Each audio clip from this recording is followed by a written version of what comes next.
amigas, amigos, muchas gracias por estar aquí con nosotros en esta transmisión, en una jornada más de la Feria Virtual del Libro HarperCollins México 2020. Muchas gracias por estar aquí con nosotros en esta transmisión, en una jornada más de la Feria Virtual del Libro HarperCollins. Mi nombre es Edgar Kraus, soy el gerente editorial de HarperCollins México, y a nombre de esta casa editorial les doy la más calurosa bienvenida a ustedes que nos siguen, y a nuestra autora y presentadores. Tenemos un panel de lujo, la verdad.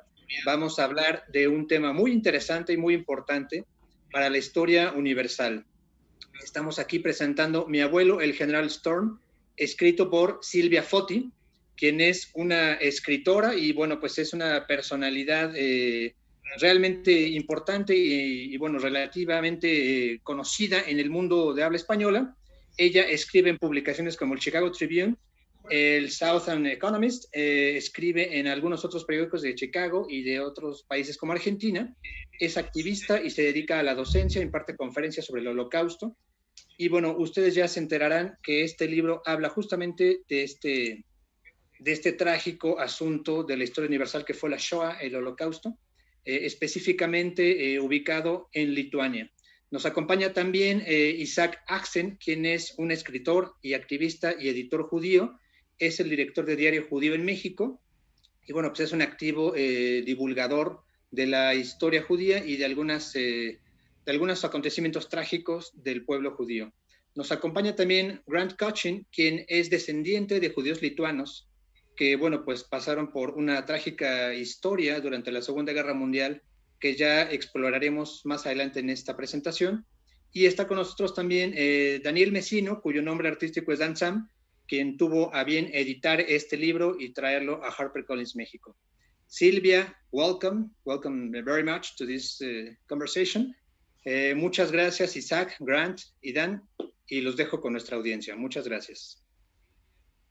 Muchas gracias, Edgar. Muchas gracias, Silvia, Grant, Isaac.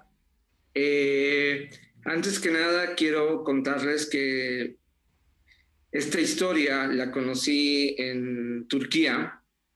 Estaba en una feria del libro en Estambul y es cuando mi agente me contó sobre una escritora norteamericana que residía en Chicago, que era descendiente de lituanos y cuyo abuelo, ella había descubierto que este héroe, que en Lituania era considerado un héroe de guerra, había participado en estos acontecimientos que pues aún seguimos sin entender qué fue lo que ocurrió, por qué ocurrió. Y yo creo que en ese tenor, mi abuelo, el general Storm, que después de algunos años por fin ve su primera edición en español, llega a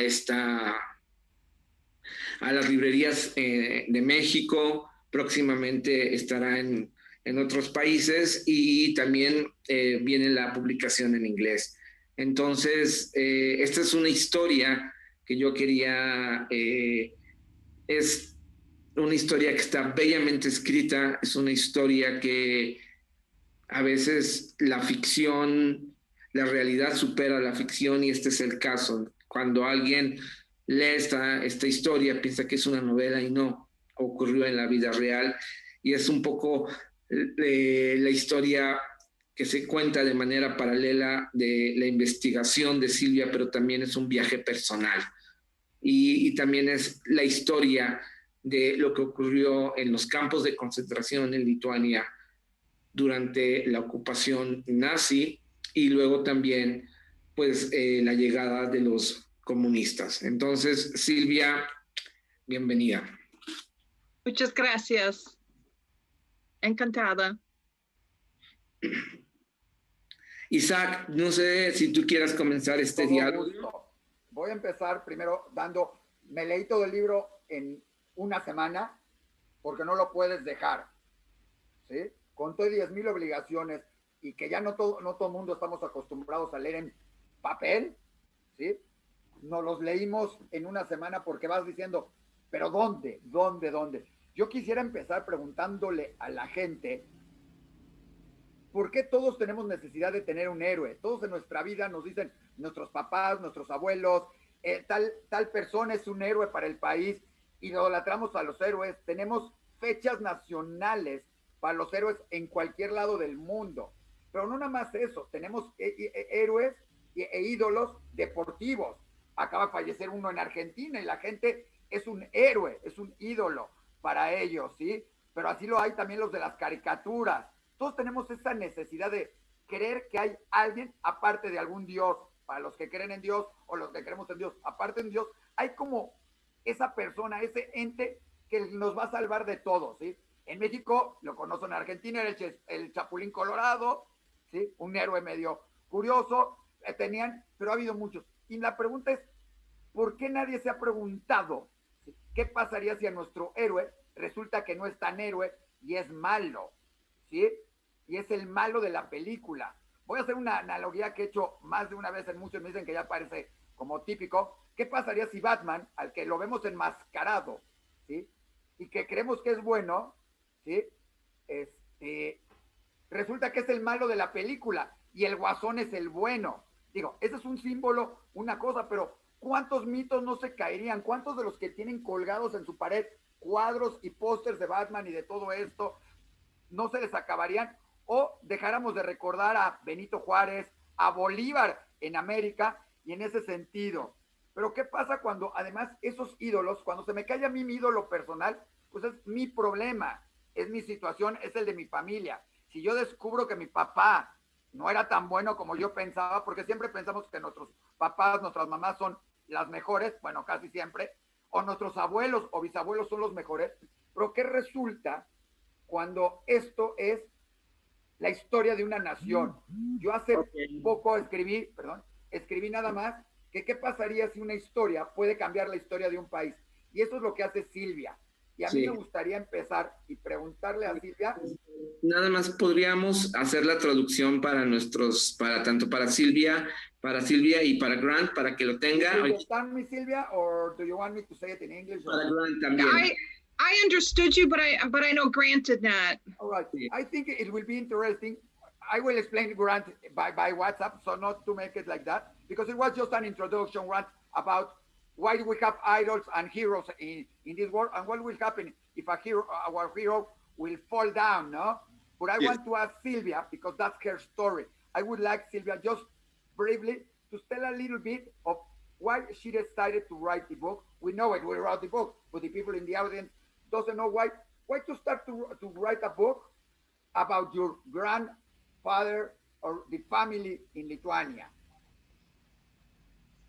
Okay.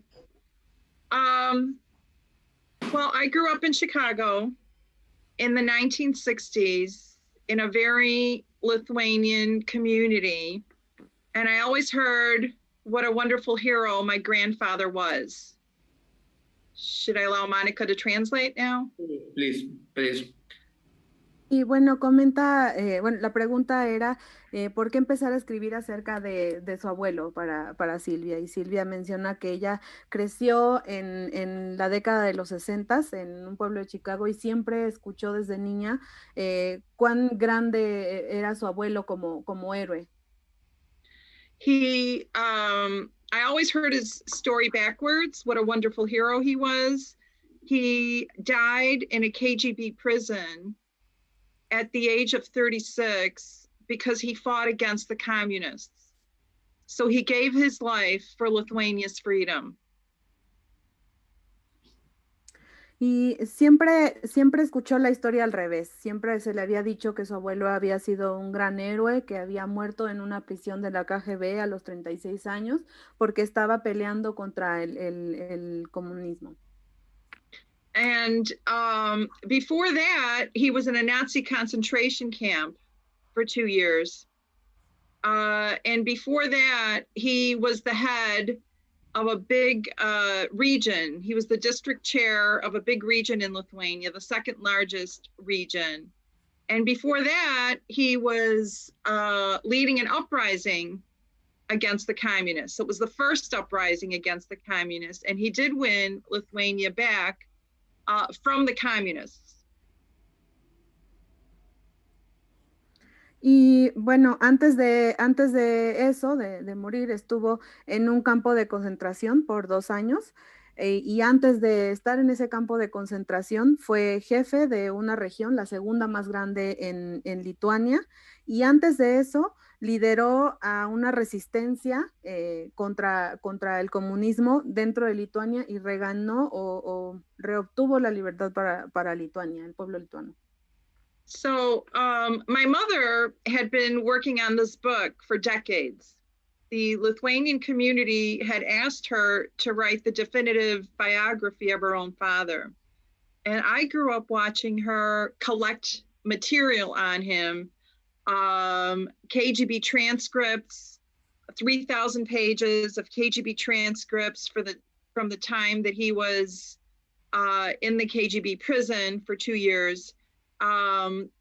She had 77 letters from the Stutthof concentration camp that he wrote to my grandmother, and just so many newspaper articles and magazine articles about my grandfather.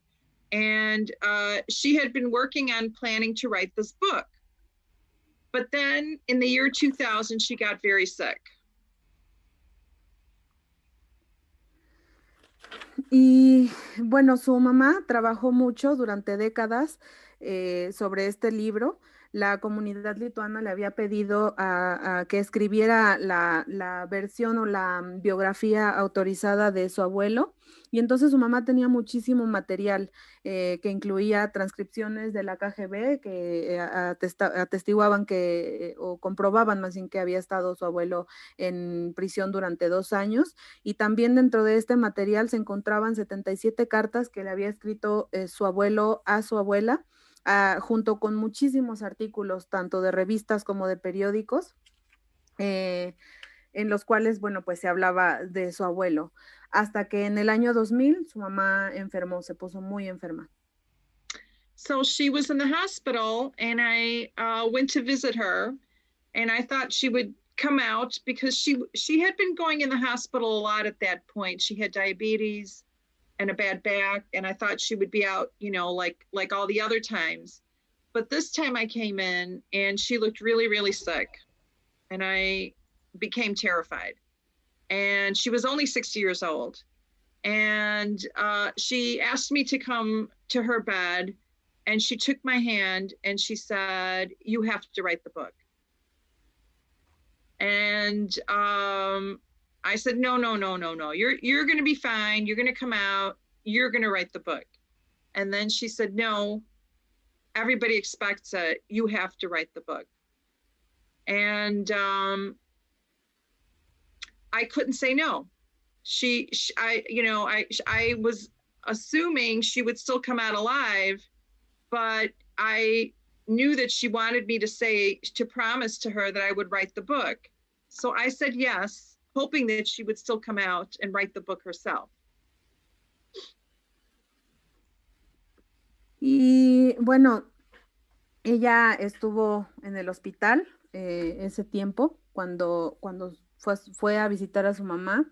Ella pensaba que iba a salir porque ya mucho tiempo había estado yendo y viniendo del hospital. Ella padecía de diabetes y tenía problemas de espalda, pero un día llegó a verla y se asustó. Bueno, estaba aterrada porque la vio que estaba muy mal. Ella solo tenía 60 años y su mamá le pidió que se acercara, que agachara la cabeza hacia donde ella estaba, y le dijo que le prometiera que ella iba a continuar escribiendo el libro, a lo que ella contestó que no, que ella tenía que salir del hospital para terminar de escribirlo, pero su madre le dijo que no, que ella tenía que escribirlo, que no podía quedarse sin escribir.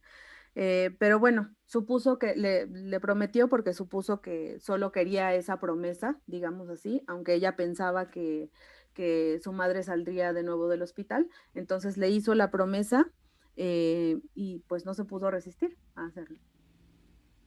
So I came back the next day, and she was already in a coma.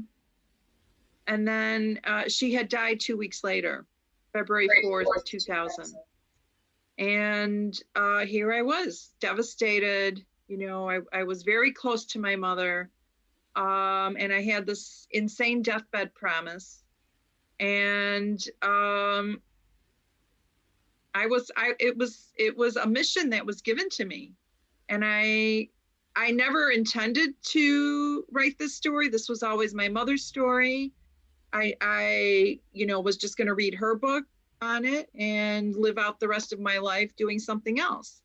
But when she left this mission for me, I had to take it. So then in July, 5 months later, my grandmother, who survived her, asked me to visit her, and I came and visited her. And now she's on her deathbed. She had another heart attack, third or fourth one. She was 85 at the time, and she took my hand, and she said, "What's going on with the book?" And I said, "Don't worry, Grandma. I'm young. At the time, I was 38, and I'll write the book. I won't let it go the way Mom did." And she said, "Don't write the book. Just leave it alone. Let history lie. There's no need to dig around." Okay. Y bueno, al día siguiente volvió a visitar a su mamá y ella ya estaba en coma.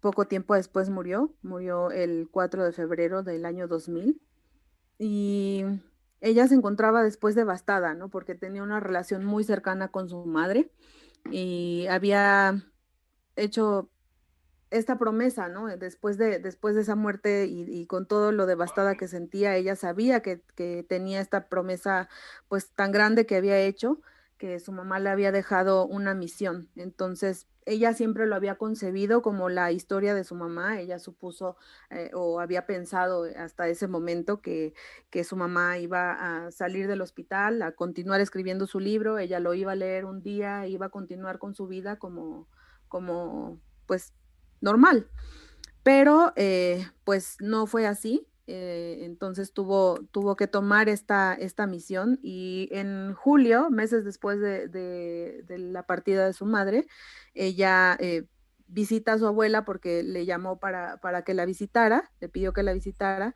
porque había sufrido un infarto, era ya el tercer infarto que le daba a los 85 años.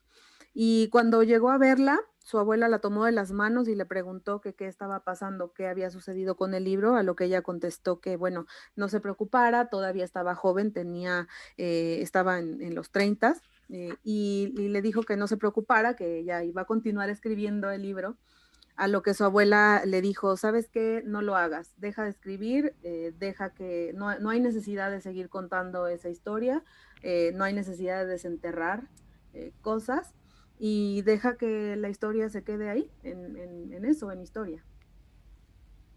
So I didn't know why she was saying that. I still didn't figure, you know, I still did not discover all this other information at that time.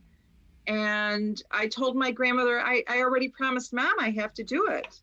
So my grandmother did not like my answer, and she was in bed and she turned over and faced the wall and put her back to me. And I thought, okay, well, I'm just going to let her rest. And I left. And when I returned, she was in a coma. And then she had died shortly after that. So they both asked me to take their remains to Lithuania. They both wanted to be buried in Lithuania. And my brother's in California, so he and I took their remains to Vilnius, Lithuania, and we buried them.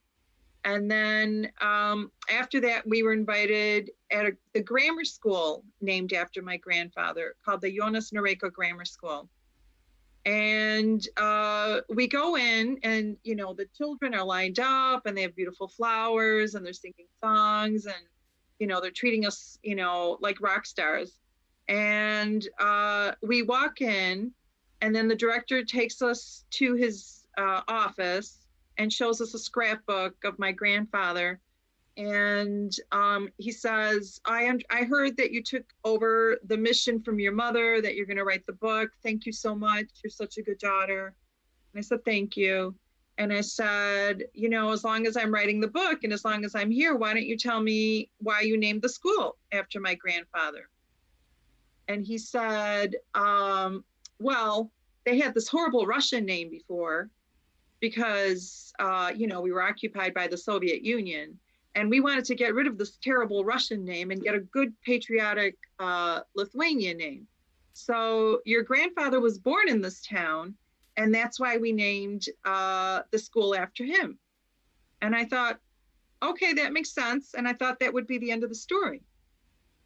But then he takes me to the side and he says, but you know, I got a lot of grief over naming the school after your grandfather. And I said, what kind of grief? Grief from who? And he said, because of what the Jews were saying. And I said, what could the Jews possibly say about my grandfather? And he said, well, he's accused of killing Jews.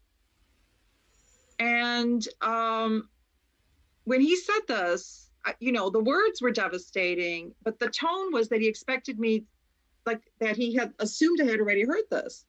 And I was in shock. I was in shock. I had to sit down. I had to catch my breath.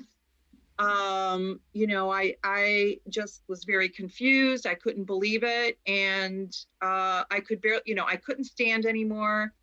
And then after that, he says, but don't worry, it's just communist propaganda. You know, it's all in the past. You don't have to worry about it. I'm sorry, Monica, this was a long stretch for you. That's okay. Bueno, dice que en realidad ella no sabía por qué su abuela había pedido que no continuara con la historia. Ella todavía no había descubierto más información al respecto.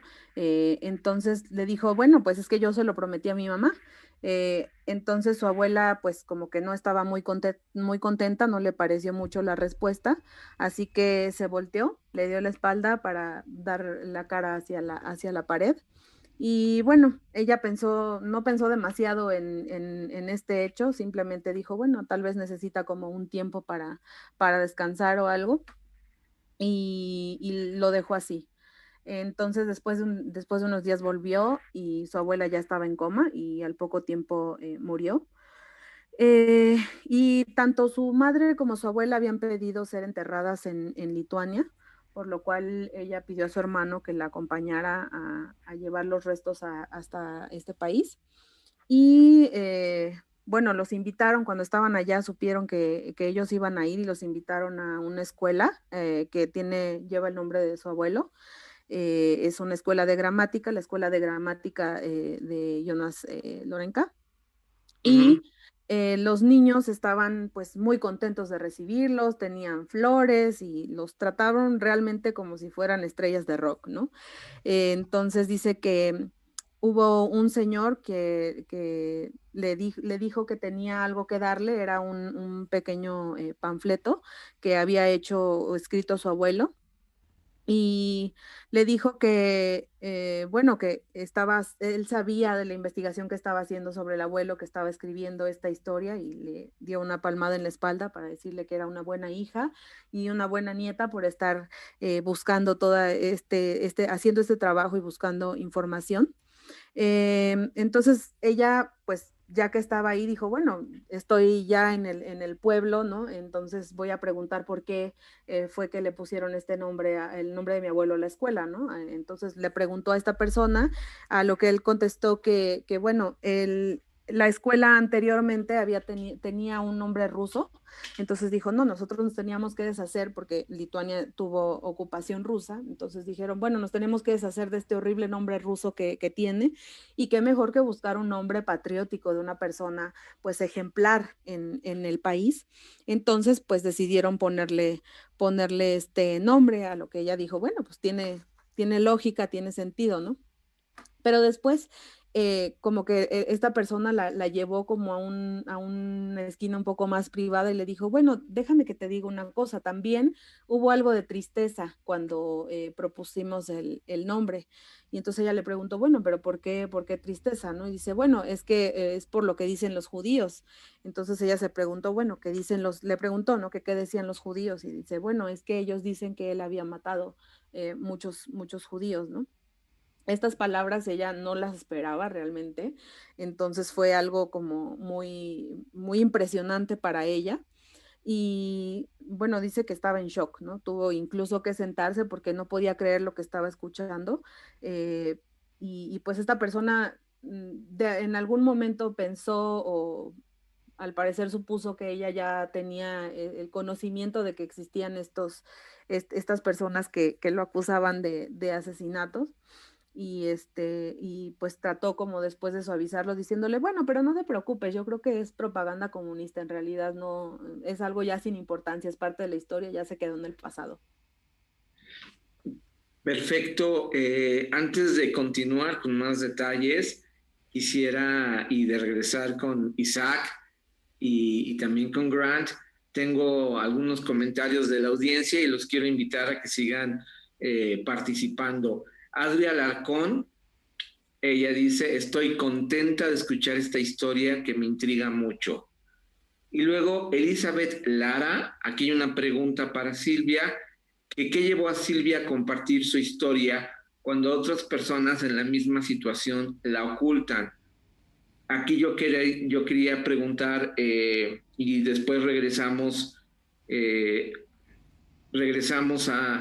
a Silvia, digo, a Isaac y a Grant, pero fue solamente la pregunta, la pregunta o no. Y luego también manda saludos Gina Siliceo desde Tlalnepantla. Gracias por compartir. Okay. Okay, so before we move on with our talk, he says there are some comments from the audience. So first, we have one comment that about saying that they're very happy. Adriana is very happy to hear this story because she's intrigued and she thinks it's very interesting. And then there's a question for you, Sylvia, asking what took you or what led you to share your story when other people in the same situation choose not to. I think, it was very difficult for me to proceed afterwards. As his granddaughter, I wanted to protect his reputation, and I wanted to protect Lithuania's reputation. And I almost dropped the story. But I was also a journalist at that time. I had been a journalist for 20 years. And I eventually just wanted to know the truth myself. Shortly after that, I did not even know about the Holocaust in Lithuania. I knew about the Holocaust in Germany, but I didn't even really, this is how ignorant I was. I didn't even know there was a Holocaust in Lithuania. And now I was more intrigued to start learning about that. So I think it was my journalism training that in the end won out, because it was always a tug of war between the granddaughter and the journalist and the granddaughter. And the journalist won. Okay. Sí, bueno, dice que fue la verdad difícil seguir con esta historia porque pues quería proteger la reputación de su abuelo, ¿no? Como nieta quería proteger la reputación de su abuelo, también quería proteger la reputación de Lituania y en realidad casi estuvo a punto de dejar la historia. Y dice que en realidad no lo dejó porque como periodista quería saber la verdad. O sea, ya en ese tiempo tenía formación como periodista, entonces quería saber la verdad y en realidad comenta que no sabía mucho sobre el holocausto, más bien desconocía el hecho de que hubiera habido un holocausto en Lituania, sabía que había habido holocausto en Alemania, pero dice textualmente, cito, así de ignorante era, ¿no? Estaba pues ya intrigada en ese momento de haber descubierto que había habido también un capítulo de holocausto en Lituania y entonces pues en realidad prevaleció la periodista por encima de la nieta, digamos que era como una especie de guerra, entonces ganó la periodista y venció a la nieta. Ok, gracias. Y regresemos aquí, creo, con la participación de Isaac. Isaac, igual por favor te pido para que sea ágil, ideas cortas para que Silvia las pueda atender y la traducción también para Grant. Gracias. Yeah, I just wanted to know with you, what came into you in your mind when you really discovered, or you didn't really discover, what happened with your grandfather? Because people are asking, what happened? What that? Don't tell us a lot because we want people to read your book. But what was your first impression, and what did you think about your grandmother and your mother? Because your mother encouraged you to write the book. Did she wanted to know? Did she wanted you to discover this? And your grandmother knew, so she told you not to write it. What was your impression about these three people? Can you make the translation, please, before, Mónica, please, for the audience in Spanish? Sí, la pregunta que hace Isaac es que en realidad quería saber qué era lo que había pasado por la mente de Silvia cuando descubrió lo que había sucedido con el abuelo, porque bueno, no quiere que diga demasiado sobre la historia del abuelo, porque evidentemente queremos que lean el libro, pero quiere saber qué pensó sobre estas dos personas, estas dos mujeres tan importantes en su vida, su abuela y su mamá, porque su mamá le pidió que escribiera el libro sobre el abuelo. Porque ella no sabía, estaba llevando a cabo también una investigación y a la vez, por otro lado, la abuela sí sabía qué era lo que estaba pasando, entonces quiere saber qué fue lo que pensó ella al encontrarse con estas dos realidades opuestas, digamos. The investigation took me nearly 20 years. I would say 10 of those years were denial. I was in denial over what happened. And I wanted to exonerate him. As a journalist, I knew I couldn't ignore this, what I called a rumor or an accusation. I still didn't think it was true. But after about 10 years, I discovered some very horrible information about him. And I realized that he was the district chair of the Cholet region. And he had a lot of power. He was the highest ranking Lithuanian in that region. The only ones above him were the Nazis. So he was taking orders from the Nazis. This is true. But I have concluded that he was a desk murderer. And he wrote documents, he signed documents, he translated documents, and he was part of the genocide Holocaust machinery in Lithuania. And I, according to my numbers, and there's no exact way to count this, but it's anywhere from, 10,000 to 14,000, something like that, Jews that were murdered because of his involvement in it. So, it was a very long journey. So that's kind of, the gist of what he did, which is, and I was horrified. I was paralyzed. I was traumatized. I lost my identity, my whole identity, not all of it, but a big part of it was a proud Lithuanian, and I thought we were the victims by the communists. That our whole story is, we're poor Lithuania, we're the poor ones. the communists always subjugated us. You know, we're so wonderful, we're saintly. There's no bad to us. You know, we're always the victims. So to hear that Lithuania was even in some ways, to me, Lithuania was even worse to the Jews than what the communists were to the Lithuanians. And that was devastating. It was devastating. Okay, Mónica, please. Thank you.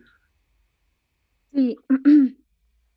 Bueno, comenta Silvia que su investigación duró 20 años, fue ese tiempo lo que estuvo investigando, y 10 de esos 20 años los pasó en negación porque pues había descubierto muchas cosas y ella como periodista pues quería exonerarlo, ¿no? Los llamaba, cuando se refería a todos estos hallazgos que había hecho, se refería a ellos como rumores o como acusaciones. Pero bueno, a lo largo de ese tiempo descubrió información verdaderamente horrible, como ella lo describe. Su abuelo había sido jefe de una región, una de las más grandes en ese país, que era la región de Shaolei. Y era un hombre muy poderoso. En realidad los únicos que estaban por encima de él en autoridad, en jerarquía, eran nazis. Entonces era una persona que recibía órdenes. A lo mejor no fue un asesino como tal en campo, pero ella lo describe como asesinos de escritorio. Porque recibía órdenes, escribía documentos, los firmaba, fue parte de todo este proceso, de toda esta maquinaria que formó el comunismo y pues la maquinaria del holocausto en Lituania. Y no sabe exactamente cuál fue la cantidad de personas, pero calcula que fue entre 10,000 y 14,000 judíos que murieron debido a la intervención del abuelo. Así es que fue un viaje largo, fue un trayecto muy largo el haber descubierto lo que hizo el abuelo. A momentos se horrorizaba, se sentía paralizada, traumatizada, incluso porque cuenta que sentía como si hubiera perdido su identidad, ¿no? Ella estaba muy orgullosa de ser lituana, de pertenecer a este pueblo, ¿no? Y dice que siempre pensó que ellos eran las víctimas, ¿no? Decía, ay, pobres lituanos, ¿no? Toda esta situación que ellos pasaron, también sufrieron durante la guerra. Somos un pueblo maravilloso, el pueblo lituano, y al final escuchar todo lo que había pasado, que incluso a la luz de todo lo que ella encontró, Lituania había sido incluso peor que lo que había hecho el comunismo en otros países, ¿no? Entonces para ella estos descubrimientos fueron realmente devastadores.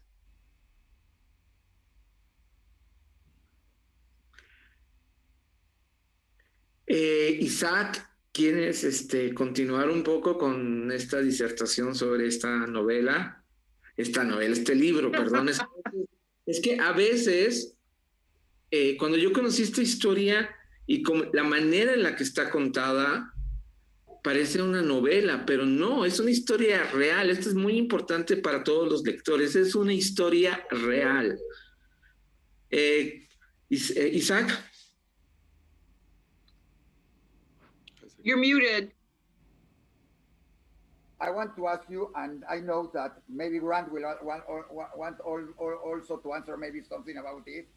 We have in the audience also Monica Onikel. She's the director of the first synagogue, Ashkenazi synagogue in Mexico. But what I wanted to ask you is, you in your book, you talk about the Jewish life in Lithuania.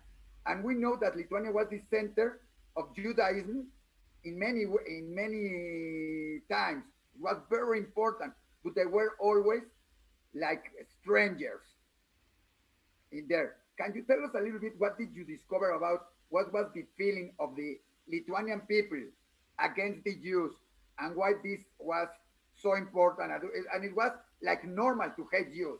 They were like the people who we have to hate. And a little bit, Grant, about the reference that we have with Lithuania, with Mexico, because that bond is very important. Okay. Well, I can just start a little bit about what I had learned, and Grant can add to this. But can you make Monica's translation into Spanish for the audience? Thank you. Sorry. Sorry. Sí, perdón. Bueno, comenté ya que tenemos en la audiencia también en este en vivo a Mónica Nickel, que es judía askenazi, y le pregunta a Silvia sobre la vida judía, porque ella habla en el libro sobre la vida judía dentro de Lituania. Lituania es un país muy importante durante ese tiempo, porque era el centro del judaísmo, ¿no? En ese entonces. Entonces, quería preguntar qué sentía la gente en Lituania, o digamos como la vida cotidiana. Era muy normal ver gente judía, y después, pues con todo esto que sucede, empieza a crecer o a nacer el odio contra el pueblo judío, ¿no? Y hay un par de referencias que se hacen también, tal vez Grant pudiera hacer una participación al respecto, sobre las referencias que hay entre México y Lituania alrededor del pueblo judío. The Jews had at least a 700-year history in Lithuania. And they in Lithuania, the Jews kept to themselves. They had their own separate communities by themselves. And the Jews didn't want their children to marry Lithuanians, and the Lithuanians didn't want their children to marry the Jews. And they had very separate lives, and they did not interact with each other very much. By the time it was World War II, before World War II, in the 20s and the 30s, the Jews had become, at least in Lithuanian eyes, very successful with their businesses, with achieving, professional positions in the universities. And this caused a lot of resentment to the Lithuanians. And my grandfather actually wrote a little pamphlet about this, saying, "Raise your head high, Lithuanian." And in this pamphlet, this is one of the things that changed my mind about him. He wrote about how the Jews were taking over Lithuania, that they took over all the power and the economy, and it's not fair. They're the foreigners. Lithuania belongs to Lithuania. Lithuania belongs to the Lithuanians, not the foreigners. And we need to get Lithuania back. So he called for a boycott of anything made by Jews, and said that Lithuanians should not even sell anything to Jews. So 32 pages of this. And so there was a very deep envy and resentment in Lithuania. And now, I guess after the translation, Grant should jump in. Sí, bueno, el pueblo judío en realidad ya tenía una historia de alrededor de 700 años dentro de Lituania. En realidad era una población dentro del país que tenía sus propias comunidades independientes. Entre lituanos y judíos no se mezclaban demasiado, incluso casi no interactuaban. Esto ya era antes de la Segunda Guerra Mundial, más o menos en las décadas de los 20 y los 30. Y en realidad los judíos empezaron a tener mucho éxito, eran de verdad un pueblo muy exitoso, tenían muchos negocios, también sobresalían en las universidades, y esto llevó a que hubiera un gran resentimiento. De hecho, comenta Silvia que su abuelo escribió un panfleto, el que mostró hace unos momentos a la cámara, que se llama Levanta la cabeza lituano, este mero, en el que, bueno, menciona que este pueblo judío había tomado el poder y que no era justo, ¿no? Hacía estas referencias a que ellos habían, pues, sí, llama a un boicot hacia el pueblo judío, pide que incluso no se le venda o compre nada al pueblo judío. Y este panfleto, bueno, era un panfleto de 32 páginas, en el que ella, al leerlo, se dio cuenta de que había escrito y había en el corazón de su abuelo mucha envidia y mucho resentimiento hacia el pueblo judío. And Grant? Okay. It's really complicated, so I'll try and make it simple. Jewish boys are required to read Torah. So Jewish boys were by and large literate. And approximately 700 years ago, the Lithuanian king invited Jews to settle in Lithuania to create a merchant class academia, a middle class. And so Jews came to Lithuania, and Lithuania, Vilnius, the capital, was for a long time called the Jerusalem of the North. It was the center of Jewish intelligentsia. Monica? Monica, you want to Comenta Grant que es algo un poco complejo de explicar, pero va a tratar de simplificarlo. Dice que los niños judíos a los niños judíos los hacen que lean la Torah y pues dado este hecho de que les piden que lean la Torah todo el tiempo, los niños judíos, los chicos judíos son personas altamente pues letradas, son personas que estudian mucho. Entonces, tiempo después, el rey invita al pueblo judío a que venga a Lituania y se una, se interactúen con la clase académica en Lituania, con lo que Lituania se convierte en un centro muy importante para el judaísmo en general. Entonces se le consideraba incluso como la Jerusalén del norte. So, so Jews and Lithuanians led parallel lives, and Jews were deported from Lithuania in 1915. But in the first independence of Lithuania, the Lithuanians asked the Jews to help them achieve independence. And in return, Lithuania promised Jews full freedom and equality. But like almost every promise Lithuania has made to Jews, that promise didn't last long. And the equality of Jews was taken away. Jews were denied business licenses, they were excluded. And so by the time it came to the late 30s, the presence of Jews within government was very, very limited. So when the Soviets came in, and they said they hated Lithuanians as much as they hated Jews. So the restrictions against Jews were lifted by the communists. So it looked to Lithuanians as if Jews were communists.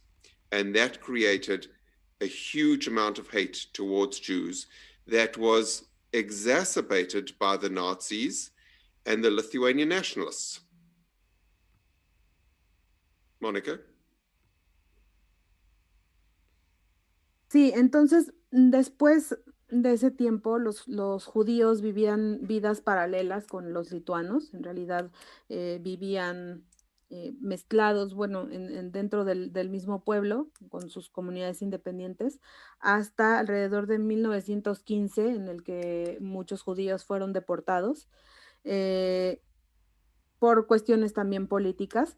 Y después, tiempo después, Lituania pide ayuda al pueblo judío para lograr independizarse y a cambio les prometen toda la libertad para que vivan en Lituania, pero como muchas veces sucede con las realidades políticas y las promesas políticas que se llegan a hacer, esta libertad no duró demasiado. Entonces, alrededor de la década de los 30, la presencia judía en el gobierno ya era muy escasa y después llegaron los soviéticos a Lituania y veían a los judíos, ellos sembraron mucho este antagonismo que había. Incluso, decían, tú los odias tanto como nosotros odiamos a los comunistas. Entonces, este odio también se exacerbó por la cuestión o la presencia nazi y así fue como empezó a surgir este conflicto. So, yes. Okay. Sorry, Grant. Go ahead. Okay. So in the early 1930s, people like Jonas Noreika, Sylvia's grandfather, was promoting hate against Jews. And the Lithuanian leadership were promoting the elimination of Jews. They didn't define what elimination was, throwing the Jews out or killing the Jews, but they were proposing eliminating Jews. And it was actually Lithuanians that went to Nazi Germany and proposed to Germany as well the elimination of Jews. And the killing of and persecution of Jews started before the Nazis really occupied Lithuania. And what happened was a mob mentality. When there's no rule of law and you've promoted hate for decades and people have been oppressed, people start acting as a mob, and they started killing and slaughtering and smashing babies' heads against trees and killing old ladies. And it just, there were no restrictions in society.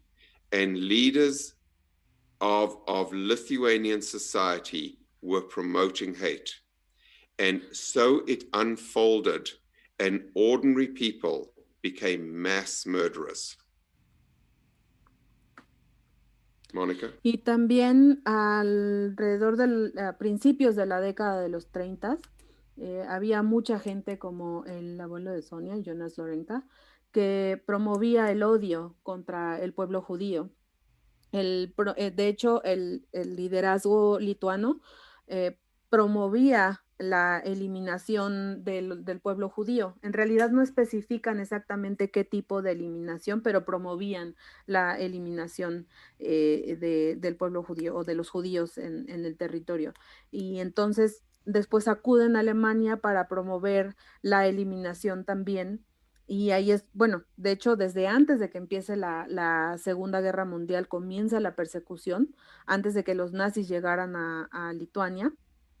Y empieza a haber esta mentalidad como una especie de mafia, mentalidad de mafia, en la que no hay restricciones legales para nada y se promueve mucho el odio. Entonces la gente empieza a actuar como mafiosos así de la nada y pues empiezan a matar mujeres, incluso a matar bebés. No había absolutamente ninguna restricción para ello, ¿no? Entonces, con esta promoción que había de parte del liderazgo, pues empieza a crecer el odio y los ciudadanos, digamos, de a pie, los ciudadanos comunes, se convierten en una especie de asesinos en masa. Antes de continuar contigo, Isaac, quisiera yo retomar aquí la conversación porque esta historia tiene una actualización y quisiera poner a la audiencia en contexto. Grant, quien estuvo platicando con ustedes hace un momento, él perdió a más o menos 100 parientes durante el genocidio lituano.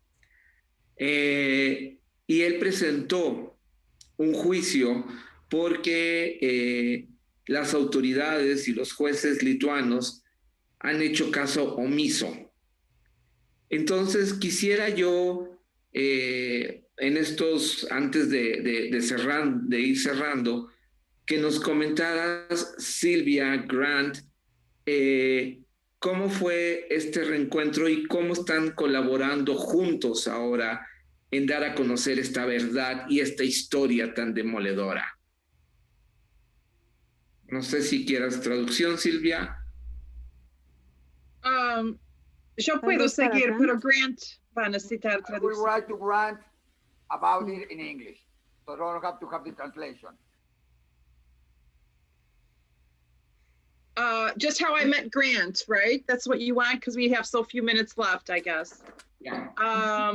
So I was working on this book for, almost 20 years. And I thought I was all by myself, fighting this battle all by myself, it was a large weight on my shoulders, thinking that I'm going to reveal all this if I ever find a publisher. And, you know, I was looking for a literary agent. And so I had to build an author platform. And I'm like, what is an author platform? Isn't writing the book enough? No. So one of the first things an author has to do is create a website. And most authors are very introverted. But here you go. I'm creating a website and I put it up. And within a few days, a researcher from Lithuania contacts me and says he's working for Grant Goshen. And Grant Goshen has launched or is launching a lawsuit against the Genocide Center of Lithuania for holding my grandfather as a hero, when in fact he has been a murderer of thousands of Jews. And this gets at the heart of Holocaust denial, Holocaust distortion. So anyway, when this Andrius Kulikauskas is his name, when he emailed me and told me that, I almost fell off my chair. I'm like, what? You know, it was just enough for me to realize what was going on with my grandfather. And now there's like this lawsuit. And who is Grant? And so, and Andrew said, you need to talk to him. You need to get in touch with him. And I'm like, he's still not going to want to talk to the granddaughter of a perpetrator who killed 100 of his relatives. I'm scared. I don't want to call him. And it took me 6 weeks to build up the courage to finally call him up. And because I finally thought, who am I writing this book for if it's not for people like Grant? So I finally, got my courage up and I called him or I sent him an email first. And then within a few days we talked. And then after that, we joined forces. And so maybe Grant can tell his side of the story on all this. And I don't know if there's any time to even get into all his lawsuits and how important those are. Okay, there is no rush. I'm here. Monica, can you do the translation? Sure. Bueno, comenta sobre esta pregunta que estuvo trabajando en el libro durante 20 años y pensó en ese tiempo que pues estaba sola, que estaba librando esta batalla ella sola y que tenía todo este peso sobre sus hombros porque iba a dar a conocer todo esto en caso de que encontrara a alguien que publicara lo que ella iba a compartir. Así que ella buscó una plataforma de autor. En realidad, una de las primeras cosas que tiene que hacer un autor para poder publicar es buscar una plataforma o crear una plataforma. Y bueno, por lo general los autores son gente bastante tímida, muy introvertida. Así que, bueno, en eso estaba, buscó una plataforma y para ello tuvo que crear un sitio web. Entonces crea el sitio web, lo sube a la internet y alguien la contactó desde Lituania diciendo que trabajaba con Grant y que, bueno, Grant es una persona que estaba liderando una demanda grandísima en contra de su abuelo desde Lituania, en la que hablaba sobre la negación de lo que había sucedido del Holocausto y también sobre la distorsión de cómo se contaba la historia de su abuelo, porque en Lituania en realidad la figura de su abuelo era un héroe, ¿no?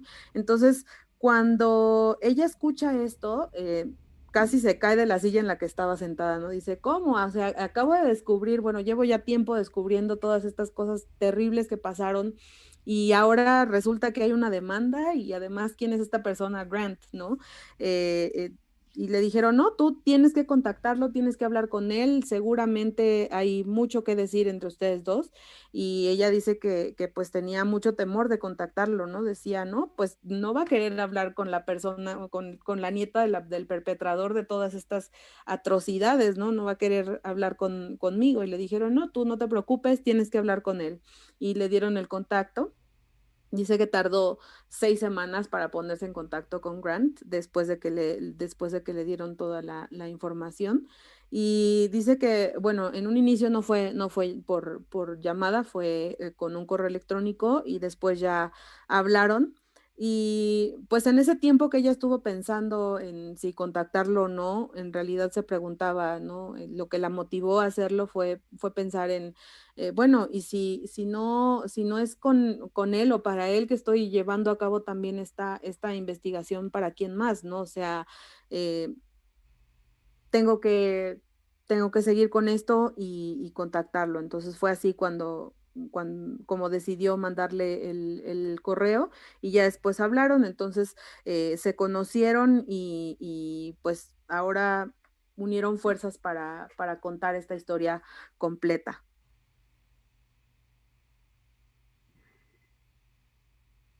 Okay, Grant.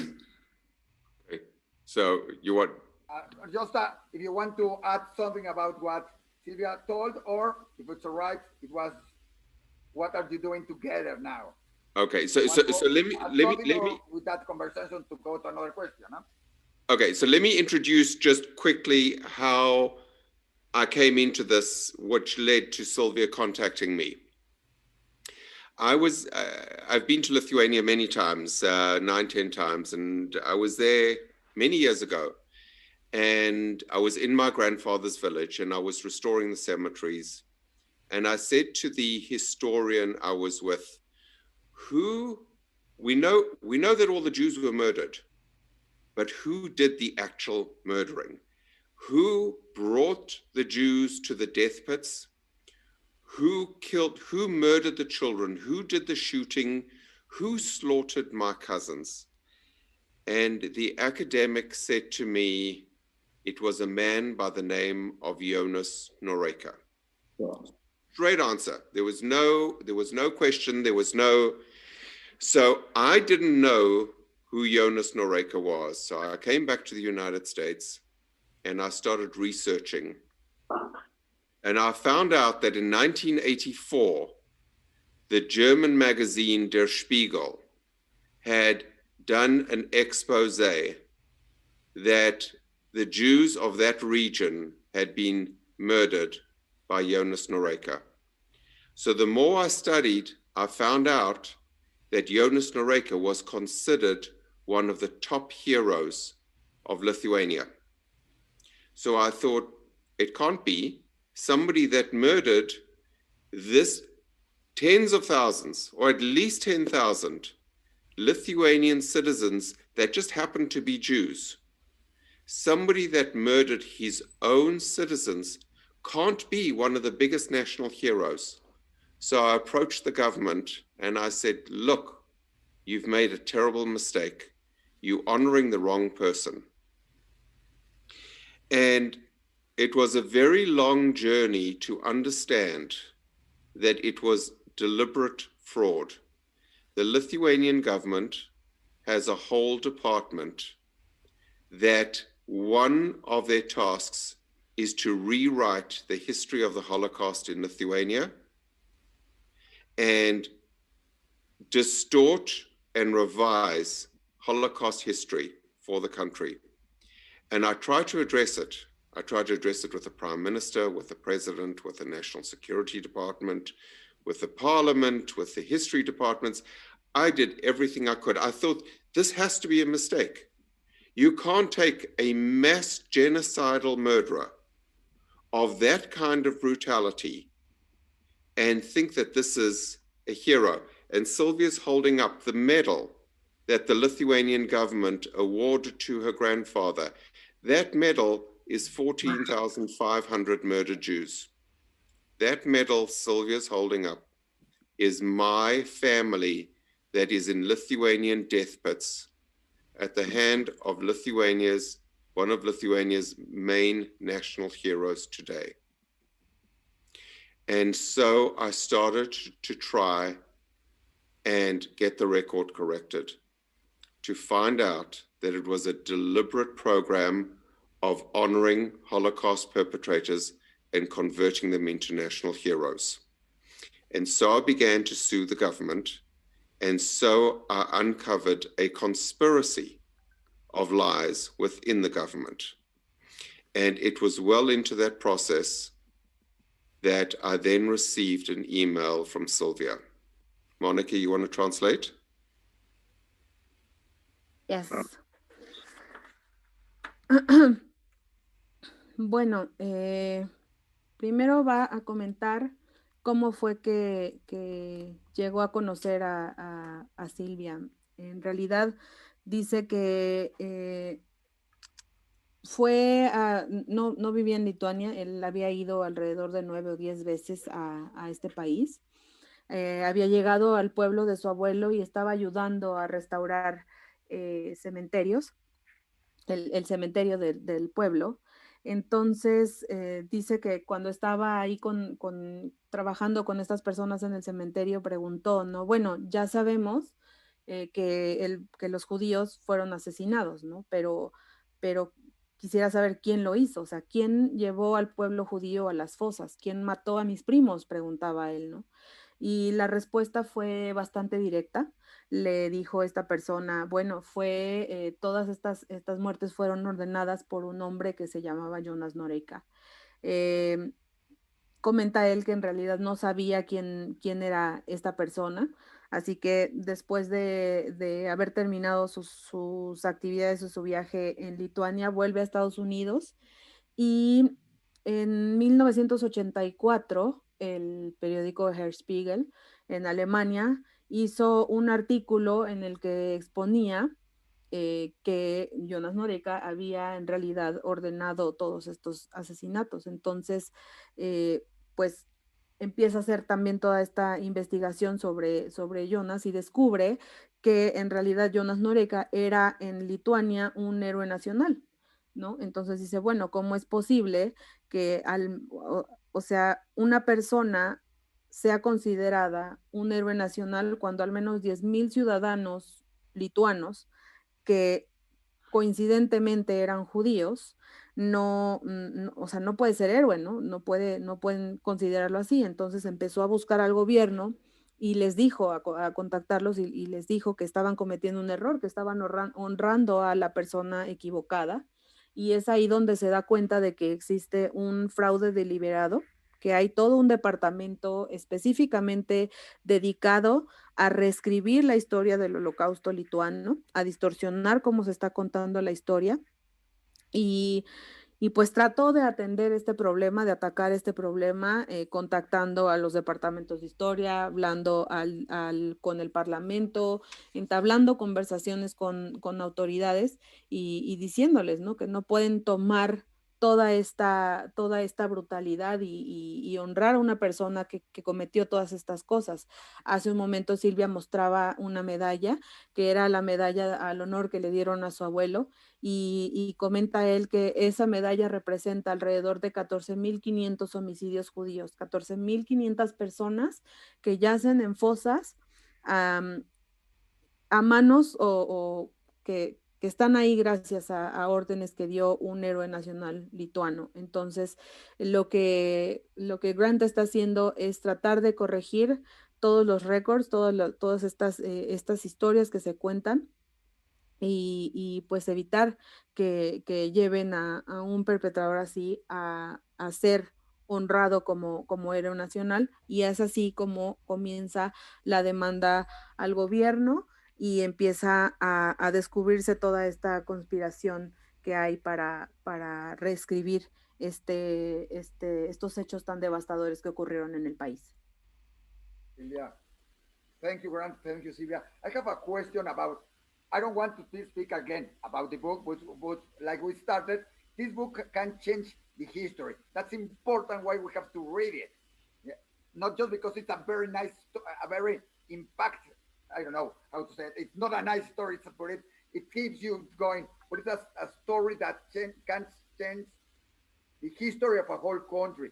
My question for you, just to finish about that and that, because for the time, is what happened with your family, with your friends? You were active in the Lithuanian community in Chicago. What happened with your family, with your community, and with the country about you? What they think, what they say? Did they say And are there people who say this is just invention and it didn't happen anytime? You know, there are many people that say that Holocaust didn't exist, they deny it of that.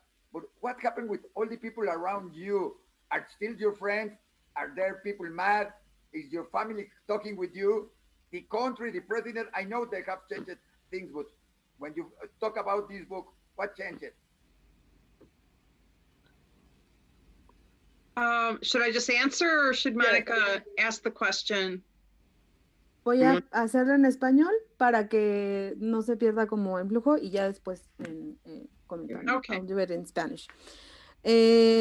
Bueno, dice, agradece Isaac Agranti a Silvia por su participación y bueno, quisiera hacer una pregunta sobre este libro, porque es un libro que puede cambiar la historia, no solo porque es una buena historia o una historia muy interesante de leer, sino que realmente es algo pues que pasó, que es revolucionario y puede cambiar muchas cosas. La pregunta en concreto es, ¿qué pasó con su familia, con sus amigos, porque en realidad Silvia era una persona muy activa con la comunidad lituana en Chicago, con amigos en Lituania también? ¿Qué es lo que está sucediendo o qué es lo que sucede con la gente? No sé, se enojaron, le han dicho que es mentira y niegan todo. ¿Qué sucede? ¿El país, el presidente han dicho algo al respecto? Porque bueno, pues son muchas cosas las que se ponen en juego con este libro y al contar la verdad como se está haciendo. There have been many mixed reactions. Initially, there was a lot of anger, disbelief, denial. My father wishes I wouldn't write the book. His new wife thinks it's a horrible idea. His brothers don't think it's a good idea. And they, you know, tried to talk me out of it. But at my age, you know, these men are not going to talk me out of it. And so I haven't lost any friends. My generation, I think they're a little cautious, but they're very polite with me. There are, and you know, the quieter, the more vocal ones are angry and writing the letters, and I get hate mail. So they seem to be louder. And in Lithuania, it was an uproar when it first came out in 2018. It was a big uproar. And in general, the whole country does not want to discuss this. In general, the official position is that my grandfather's a hero and I'm just the spoiled granddaughter from America who doesn't really know what she's talking about. And you know, I wasn't around in World War II, so who am I to say anything about my grandfather? So they're just, you know, completely saying that I don't know what I'm talking about. I would say, but also there's a quiet group that is very supportive and believes this and is seriously investigating the Holocaust. And that they are hoping that this book and Grant's activism with his lawsuit will finally crack the really hardcore denial that is going on in Lithuania and other Eastern European countries concerning the Holocaust.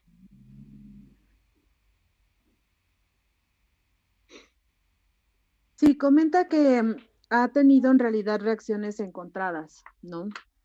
Primero sí hubo mucho enojo por parte de la comunidad, mucha incredulidad, negación. Su papá no quería que escribiera el libro, la esposa de su papá pues tampoco creía que fuera una muy buena idea. Su hermano, sus amigos también han tratado de convencerla de que no termine de escribirlo, que no se publique. Pero bueno, ella dice que a su edad pues no es tan fácil ya que convenzan a una persona cuando ha hecho ya tanto trabajo, ¿no? de decidir optar por el camino contrario. Y bueno, comenta que entre sus amigos pues hay también mucha cautela, ¿no? Hay gente que es muy abierta y muy, pues sí, abierta en ese sentido, y le escriben cartas y le dicen que no lo haga. También recibe correspondencia de odio. Dice que en realidad cuando surgió este tema del libro en 2018 en Lituania hubo una gran conmoción. En realidad la postura del país es no querer discutirlo. Mucha gente dice que es la nieta malcriada que vive en Estados Unidos y no sabe de lo que está hablando, que no vivió durante el tiempo de la Segunda Guerra Mundial, así es que no sabe tampoco de lo que está hablando. No hay manera de que ella pudiera darse cuenta de todas esas cosas. Y bueno, pues está esta parte de la negación. Ahora, por otro lado, también hay un grupo de personas que creen y apoyan e investigan también sobre el Holocausto, y gente que espera que realmente el libro y también el activismo de Grant rompan con esta negación y pueda haber pues un reconocimiento de parte del país sobre este tema. Silvia, pues muchísimas gracias por esta noche por esta plática. Grant, Isaac, gracias por apoyarnos, por acompañarnos. Gracias, Silvia, por tu confianza en dar a conocer esta historia a través de HarperCollins, que para México estamos muy contentos de poder utilizar el libro como una manera de dejar un testimonio de lo que está ocurriendo. También a los lectores quiero que nos acompañaron. Voy a leer rápido unos comentarios para agradecerles. Dice Mónica Unikel: fascinante historia. La sinagoga de Suilai, el lugar donde se habla, es la que inspiró a la sinagoga de Justo Sierra, que tenemos en México y que ya no existe en Lituania. Gracias por compartirla. Saludos, Isaac.